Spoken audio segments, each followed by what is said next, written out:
Sosok wanita muda yang ditemukan tanpa busana di mobil dinas ternyata seorang pelajar SMA di kota Jambi. Kecelakaan mobil dinas plat merah di kota Jambi menghebohkan publik.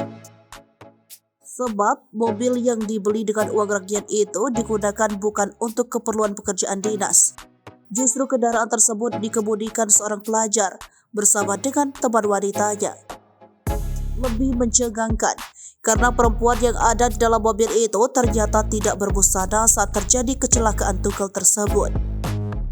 Kini identitas pengemudi dan perempuan itu lagi ramai dicari oleh netizen. Siapa sebenarnya mereka? Identitas pengemudi laki-laki itu adalah SA. Sementara identitas perempuan yang tanpa busana di mobil tersebut inisial TA. Polisi telah mengonfirmasi ada 2 orang di mobil tersebut yang mengalami kecelakaan pada Kamis 2 Februari 2023 malam lalu.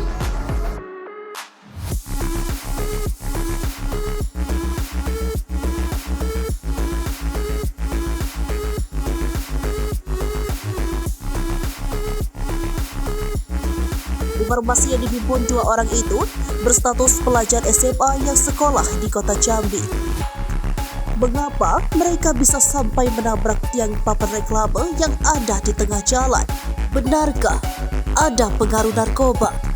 Jelaskan Eko, pihaknya sudah lakukan tes urin pada 2 orang tersebut. Hasilnya keduanya negatif narkoba.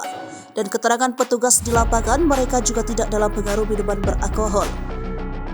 Satuan Lalu Lintas Polresta Jambi belum meminta keterangan dari keduanya. Alasannya 2 orang itu masih dalam perawatan dan kondisi trauma. Statusnya juga masih anak di bawah umur sehingga untuk meminta keterangan harus ada pendamping. Kondisi pengemudi mobil itu ada beban, sementara teman wanita pengemudi mengalami patah kaki. Satlantas Polresta Jambi masih melakukan olah TKP untuk memastikan penyebab kecelakaan. Polisi juga akan melihat rekaman CCTV untuk mendapatkan petunjuk tambahan kecelakaan yang menghebohkan itu. Informasi yang dihimpun, mobil yang kecelakaan untuk DPRD Provinsi Jambi, Wakil Ketua 1 DPRD Provinsi Jambi Faisal Riza angkat bicara. Dia mengatakan, Toyota plat merah itu merupakan bekas mobil dinas pimpinan DPRD periode 2009 sampai 2014. Dia menduga plat mobil ditempel. Dimungkinkan palsu karena mobil itu tahun 2010 sedangkan pengamatannya di STNK tahun 2014. Wakil Ketua Badan Kehormatan DPRD Provinsi Jambi, Raden Fauzi menyebut, mobil operasional di Sekretariat DPRD Provinsi Jambi itu dipakai oknum pegawai di sekretariat. Dia menduga mobil itu dibawa oleh keluarga dan anak dari pegawai di sekretariat itu.